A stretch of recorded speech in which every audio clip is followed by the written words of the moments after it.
اللہ کا احسان ہے کہ اس نے ہم سب کو ماہ ذوالحجہ میں سانس لینے کی توفیق عطا فرمائی۔ اللہ تعالیٰ ان برکت والی گھڑیوں میں ہم سب کی کوشش فرمائے، اور جو لوگ حج بیت اللہ کرنے کے لیے حرمین میں موجود ہیں، اللہ ان کا حج بھی قبول فرمائے۔ جو قربانیاں کر رہے ہیں پورے عالم اسلام میں، اللہ ان کی قربانی قبول کرے۔ جو ارادہ رکھتے ہیں اللہ ان کو استقامت دے، اور جن کے پاس گنجائش نہیں، اللہ آئندہ آنے والے سال میں ان کو بھی اپنے گھر قربانی کرنے کی توفیق عطا فرمائے۔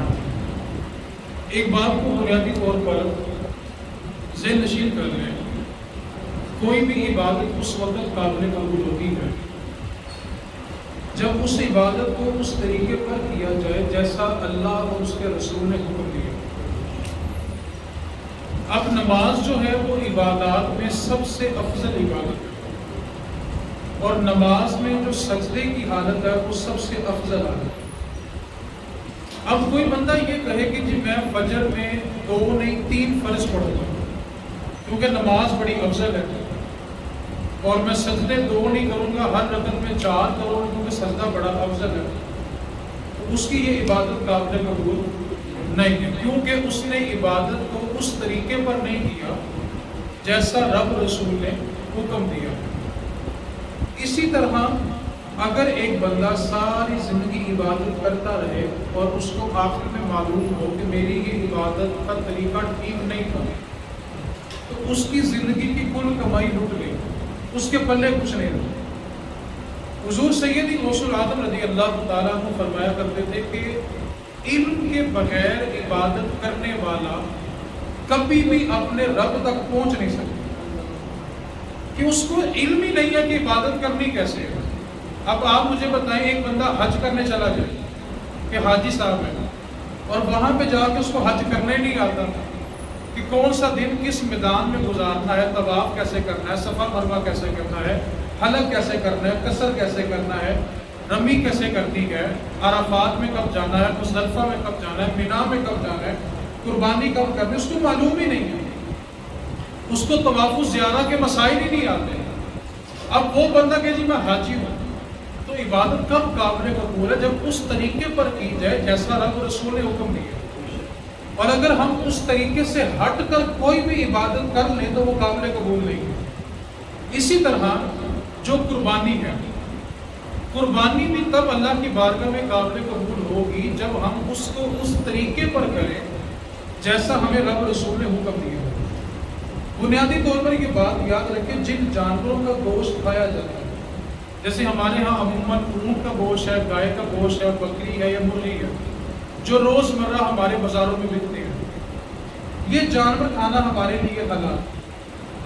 یہ حلال جانور بھی تب حلال ہوتے ہیں جب یہ اللہ کے نام پر ذبح ہوتے ہیں۔ مثال کے طور پر بکرا کھانا جائز ہے، لیکن بکرا کھڑا کھڑا گرا اور خود ہی مر گیا، ذبح نہیں ہوا، تو اب اس کا گوشت کھانا حرام ہے کیونکہ وہ اللہ کے نام پر ذبح ہی نہیں ہوا۔ حلال جانور بھی تب حلال ہوتا ہے جب وہ اللہ کے نام پر ذبح ہوتا ہے، ذبح نہیں ہوگا تو وہ حلال بھی نہیں ہوگا، وہ مردار کہلائے گا اور اس کا کھانا حرام ہے۔ اسی طرح جو قربانی ہے اس کے چند ایک مسائل کا سیکھنا ہمارے لیے بہت ضروری ہے۔ اگر ہم وہ نہیں سیکھتے اور قربانی کرتے، اگر اس میں کوئی ایسی غلطی ہو گئی جس سے ہمارا واجب ہی ادا نہیں ہوا، تو قیامت والے دن ہم اس بات پر جواب دیں گے۔ دوسری بات، ایک بات کو، اس جملے کو اگر آپ توجہ سے سمجھ لیں تو آپ کے لیے گفتگو سمجھنا تھوڑی آسان ہو جائے گی۔ قیامت والے دن کسی بندے کی طرف سے یہ عذر قابل قبول نہیں ہوگا کہ وہ اللہ کی بارگاہ میں یہ کہہ دے کہ مجھے علم نہیں تھا، یعنی اس سے پوچھا جائے کہ تو نے عبادت کی کیوں نہیں کی، تو وہ بندہ یہ کہہ دے کہ مجھے پتہ ہی نہیں تھا، مجھے تو مسئلہ آتا ہی نہیں تھا۔ تو قیامت والے دن اپنی لا علمی کا اظہار کرنے والا بری ذمہ نہیں ہے۔ اب ہمارے ہاں جو ہمارے بزرگ ہیں، جو ہمارے سرپرست ہیں، جن کی داڑیاں سفید ہو گئی ہیں، اکثر ان کی زبان پر ایک جملہ ہوتا ہے، جی اللہ بڑا رحمان ہے، ہم کیسے بھی عبادت کریں قبول نہیں کرے گا، اللہ بڑا رحمان ہے، اللہ بڑا رحیم ہے، وہ ہماری عبادت ایسے ہی قبول کر لے گا۔ آپ مجھے بتائیں، اگر آپ نے اپنی مرضی سے عبادت کرنی ہوتی، اللہ نے قرآن کریم نازل کیوں کی ہے؟ نبی پاک نے اتنی احادیث کیوں ارشاد فرمائی ہے؟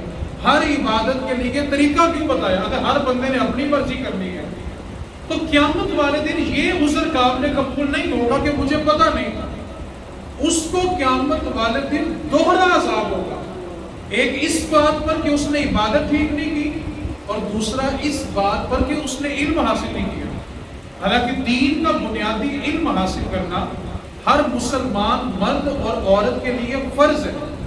اگر وہ نہیں حاصل کرتا تو قیامت والے دن اس سے اس کے اوپر پوچھا جائے گا. اب جو علم حاصل کرنا فرض ہے اس میں کون کون سا علم آتا ہے؟ نماز کا علم ہے، روزے کا علم ہے، زکوٰۃ کا علم ہے، حج کا علم ہے، وراثت کے مسائل ہیں، اور جو تجارت کرتا ہے اس کے لیے کاروبار کے مسائل سیکھنا فرض ہے. اگر وہ نہیں سیکھے گا تو بروز معاشر سے پوچھا جائے گا. تو پہلا جملہ جو ہمارے ہاں زد عام ہے وہ یہ ہے کہ جی اللہ بڑا رحمان ہے، وہ قبول کرے گا. تو اس کا جواب یہ ہے کہ جو رب رحمان ہے نا، وہی رب جبار بھی ہے، وہی رب قہار بھی ہے. اگر جنت اسی رب کی ہے تو جہنم بھی اسی رب کی ہے. جنت میں بندے جانے ہیں تو جہنم میں بندے ہی جانے ہیں. یہ عذر آپ کا قابل قبول نہیں ہے کہ مجھے علم نہیں تھا. اب دوسرا طبقہ، ان کی دلیل کیا ہے؟ اگر ہم ان کو یہ کہیں کہ یار یہ مسئلہ جس پر آپ عمل کر رہے ہیں درست نہیں ہے، تو ان کی طرف سے جواب یہ ملتا ہے کہ ہمارے دادا جی بھی ایسے کیا کرتے تھے، ہماری نانی بھی ایسے کیا کرتی تھی. اور بھائی کسی کا دادا کسی کی نانی شریعت میں دلیل نہیں ہے. شریعت میں دلیل رب اور اس کا رسول ہے. ایک بات کو یاد رکھیں، شریعت کے لیے دلیل رب رسول ہے. کسی کا دادا کسی کی نانی یہ دلیل نہیں ہے. اب آپ نے جملے کو توجہ سے سمجھنا. بنی اسرائیل میں جب اللہ کے نبی پیغام لے کر آتے تھے اور آ کر ان کو سمجھاتے تھے کہ جن کی تم عبادت کرتے ہو وہ خدا نہیں ہے، وہ جھوٹ ہے، ایک اللہ ہے، اس کی عبادت کرو. تو وہ جو کافر تھے ان کے پاس صرف اپنے کفر پر قائم رہنے کی ایک ہی دلیل ہوتی تھی. قرآن پاک کو پڑھ کے دیکھیں، بار بار اللہ اس بات کا ذکر کر رہا ہے کہ جب بھی اللہ کے نبیوں نے جا کر ان سے کہا کہ ان خداؤں کی بت چھوڑ دو پوجا کرنا، ایک خدا کی عبادت کرو، تو وہ جواب میں صرف ایک جملہ یہ بولتے تھے کہ ہم اس لیے نہیں چھوڑ سکتے کہ ہمارے باپ دادا نے بھی یہی کیا. یہ جو دلیل ہم دے رہے ہیں یہ تو مسلمانوں کی دلیل ہی نہیں ہے. یہ تو قرآن میں بار بار اللہ نے ذکر کیا کہ وہ کافر بتوں کی پوجا اس لیے نہیں چھوڑتے تھے کہ ہمارے باپ دادا نے کی ہے، ہمارے بڑوں نے کی ہے، اس لیے ہم نہیں چھوڑ سکتے. اور آج یہی جملہ ہمارے معاشرے میں بڑا عام ہو گیا.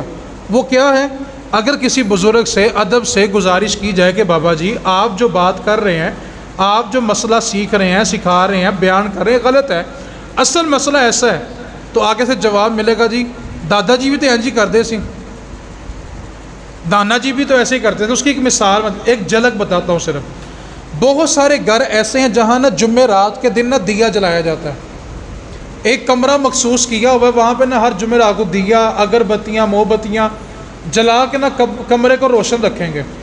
کوئی پوچھے جی اگربتی کیوں جلائی، دیا کیوں جلائی، جواب کیا ملتا ہے؟ جی نانی جی کہندے سن کہ ایس کمرے چ ہر جمعرات کو غوث پاک آندے نے، تو ہم ان کے استقبال کے لیے دیا جلا کے رکھتے ہیں. جس گھر میں سارا دن ٹی وی پہ ڈرامے چلتے ہوں، غوث پاک نے اس گھر میں آنا ہے. جس گھر میں سارے جھوٹ بولتے ہیں، غوث پاک نے اس گھر میں آنا ہے. جس گھر میں نمازی ایک بھی نہیں ہے، غوث پاک نے اس گھر میں آنا ہے. اور بھائی غوث اعظم کی شان یہ ہے کہ جس گھر کا وہ چکر لگا لے وہاں بے نمازی نہیں رہتا. غوث پاک کا تو کرم ہی اتنا ہے کہ جس پر ان کی نگاہ کرم ہو جائے وہ تو جھوٹ ہی نہیں بولتا. اور جس عورت پر غوث پاک کرم فرما دے وہ تو بغیر پردے کے گھر سے باہر نہیں نکلتی. اور یہاں تیل مہندی پہ حالت دیکھنے والی ہوتی ہے. ہر جمعرات غوث پاک آ رہے ہیں لیکن ہدایت ان کے گھر نہیں آ رہی. تو یہ تو دلیل ہی نہیں ہے کہ ہمارے بڑے ایسے کیا کرتے تھے. یہ دلیل تو کافروں کی دلیل تھی کہ ہمارے باپ دادا نے انہی کی پوجا کی ہے تو ہم بھی ان کی پوجا کریں گے. تو بھائی ہمارے لیے جو دلیل ہے وہ اللہ اور اس کا رسول ہے کہ ہمیں رب رسول نے کیا حکم دیا ہے. اس کے لیے میرے ایک بزرگ ہیں اللہ تعالیٰ ان کی قبر پہ کروڑوں رحمت نازل، وہ فرمایا کرتے تھے کہ بیٹا دنیا میں ہر چیز نہیں خریدو، جو چیز آپ کو چاہیے وہ نہیں خریدو، لیکن دین ہمیشہ پرانا خریدنا. دین نیا نہیں لینا، دین 14 صدیاں پرانا چاہیے، باقی کائنات کی ہر چیز نہیں چاہیے۔ آج لوگ پتہ کیا کہتے ہیں، جی ہم آگے کو جا رہے ہیں اور بڑی ترقی کر رہے ہیں، بڑی ترقی کر رہے ہیں۔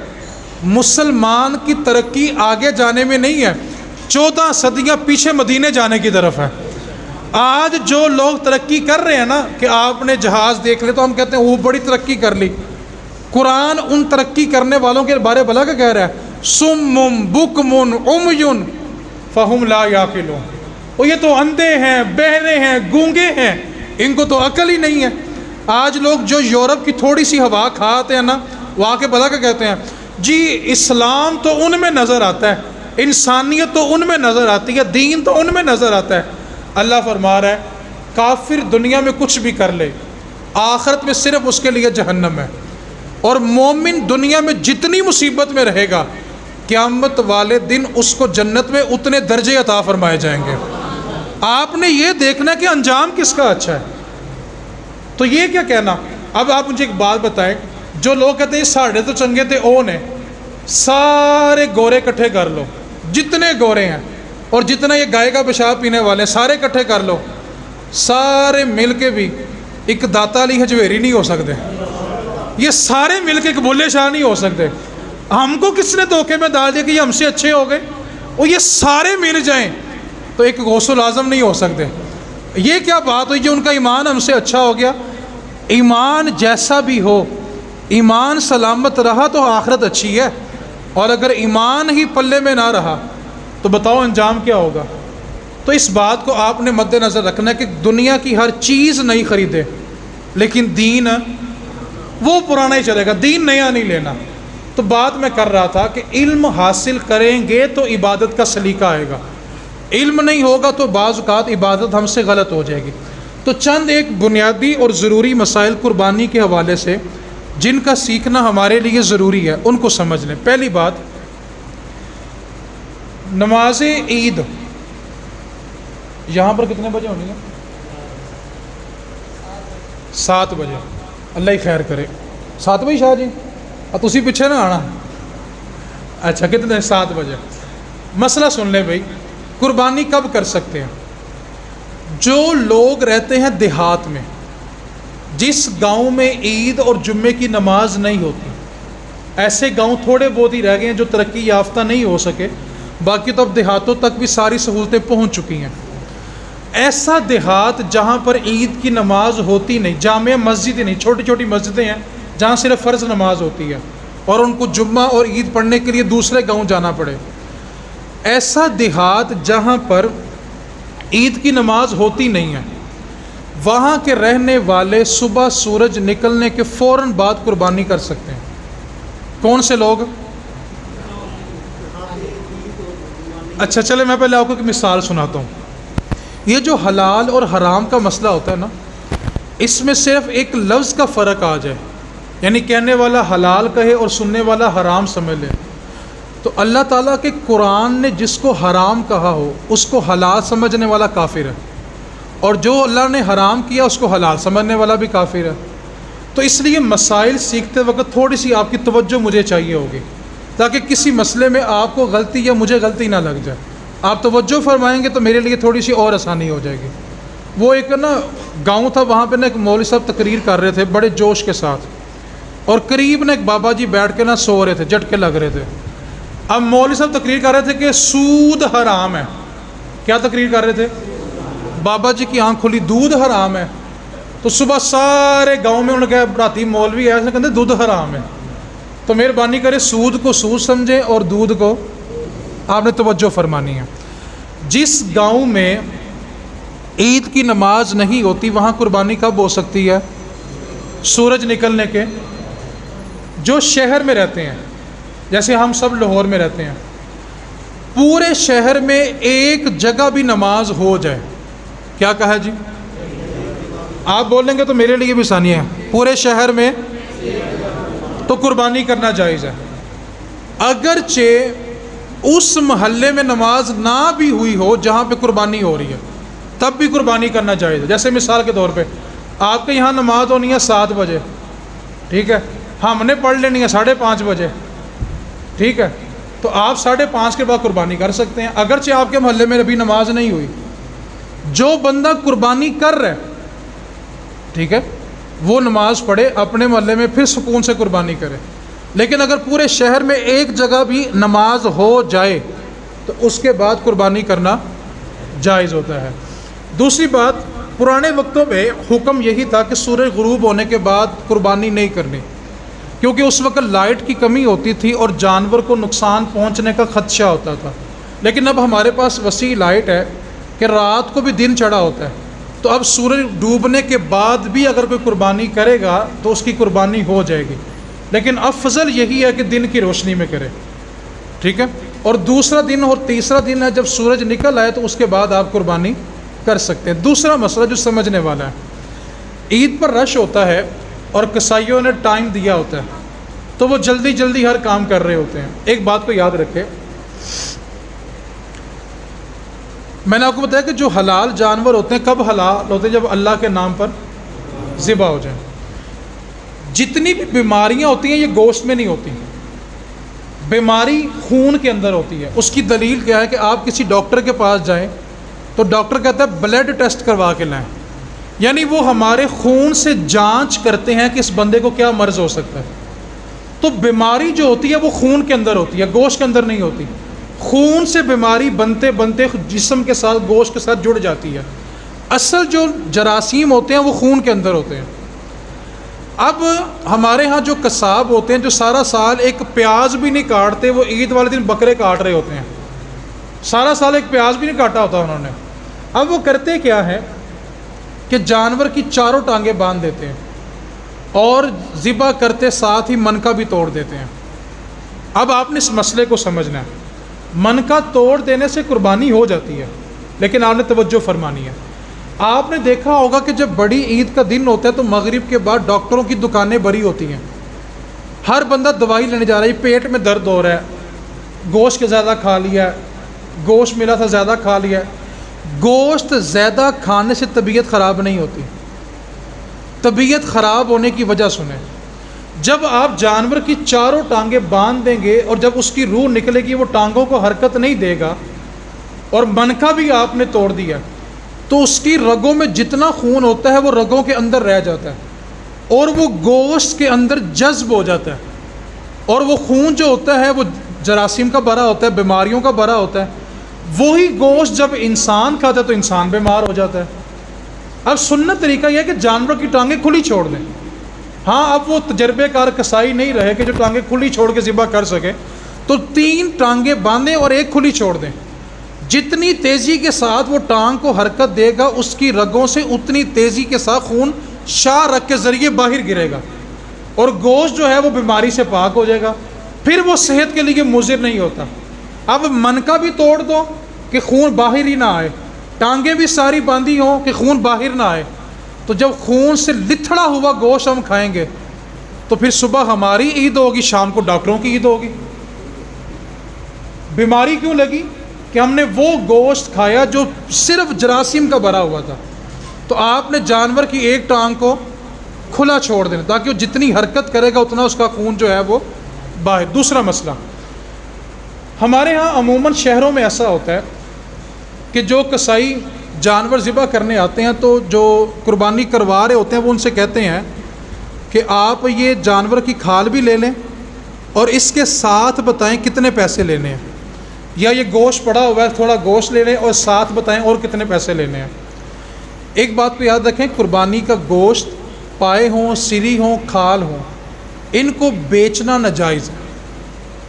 جب بیچ نہیں سکتے تو کسائی کو اجرت کے طور پر دے بھی نہیں سکتے۔ کسائی سے جو آپ نے اجرت طے کی ہے اس کو پہلے اس کی مزدوری دیں، مزدوری دینے کے بعد آپ اپنی خوشی سے بطور تحفہ گوشت اور کھال دینا چاہیں تو وہ جائز ہے۔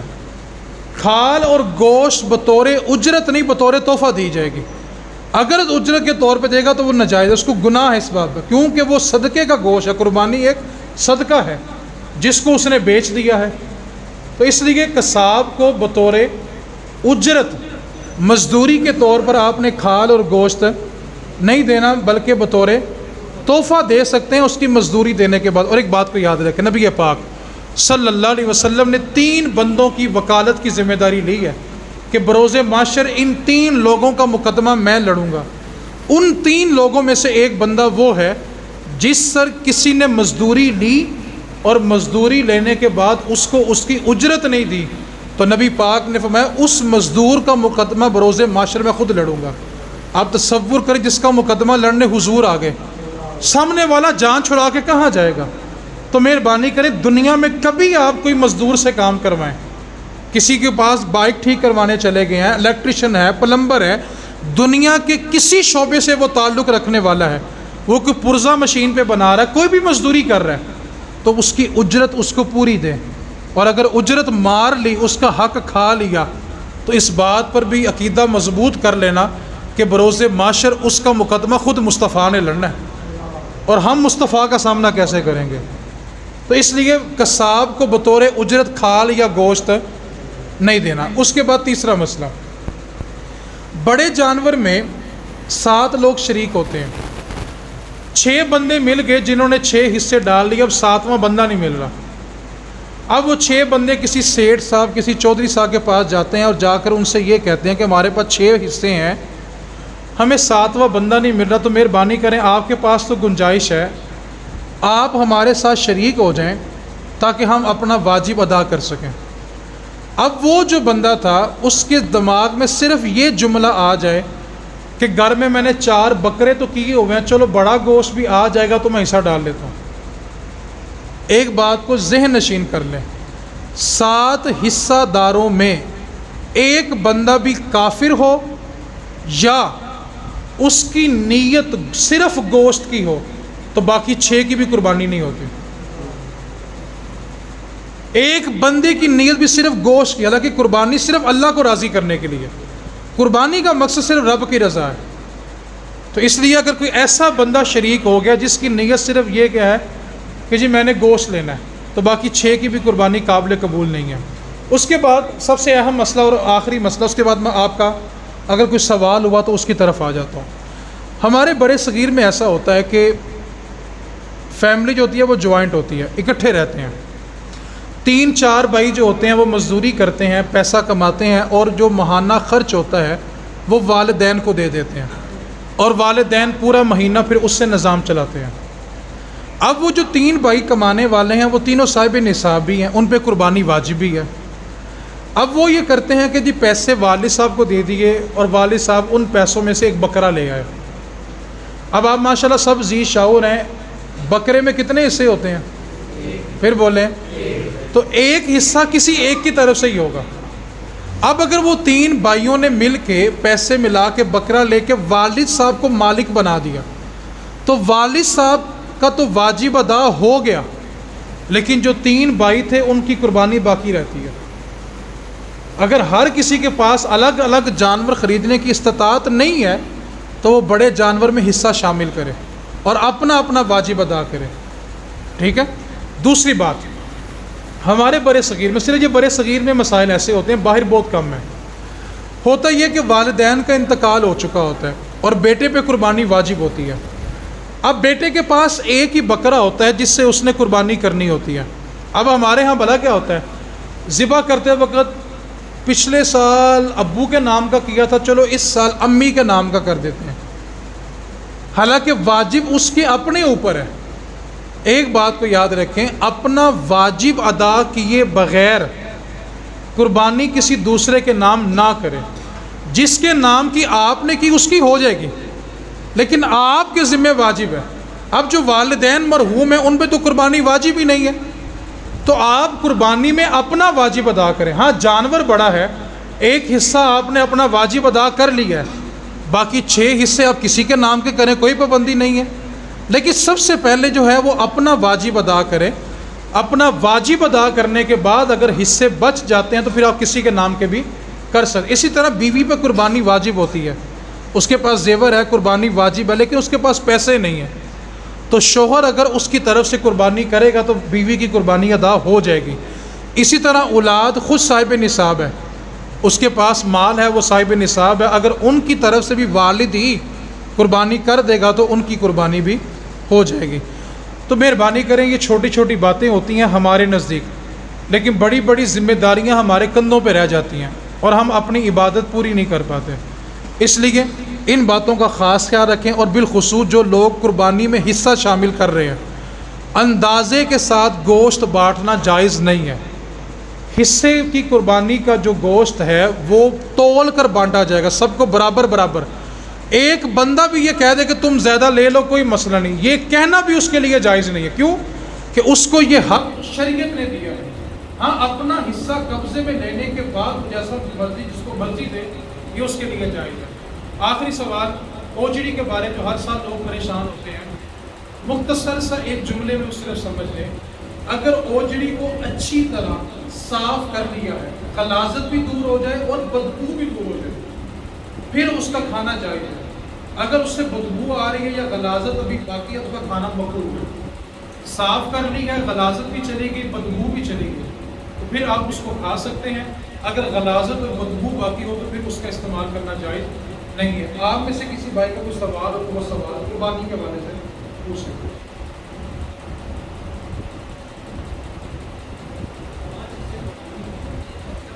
جی، سوال یہ کہ 5 لوگ بڑے جانور میں شریک ہو سکتے ہیں، ٹھیک ہے؟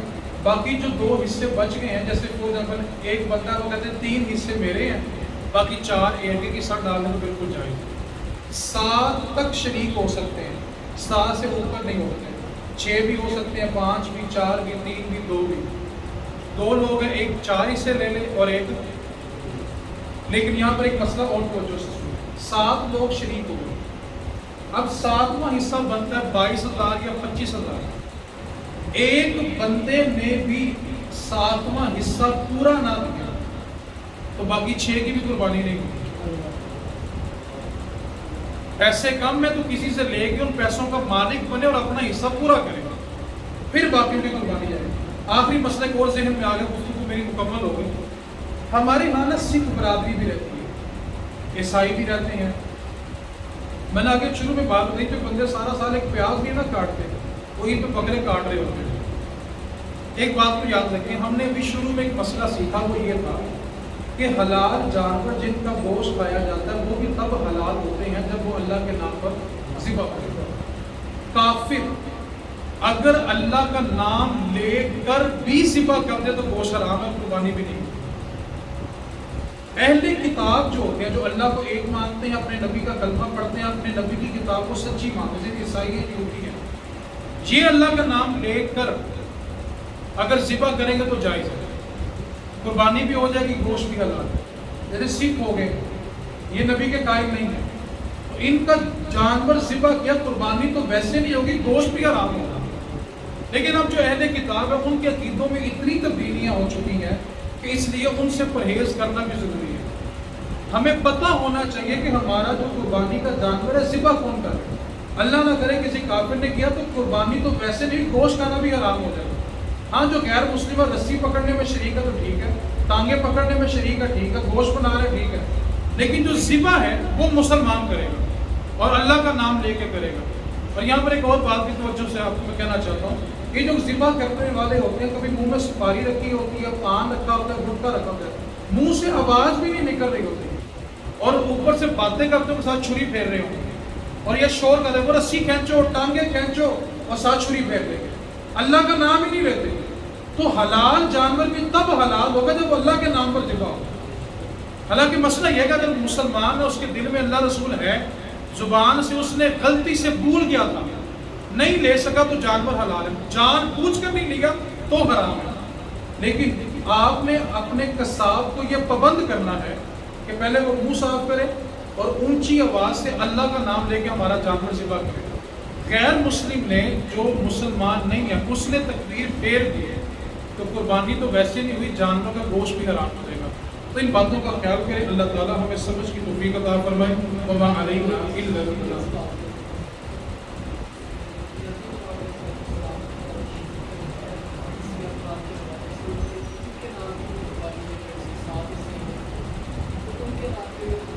نبی پاک صلی اللہ علیہ وسلم نے مولا علی کو وصیت فرمائی تھی کہ تم نے ہر سال 2 قربانیاں کرنی ہیں، ایک اپنی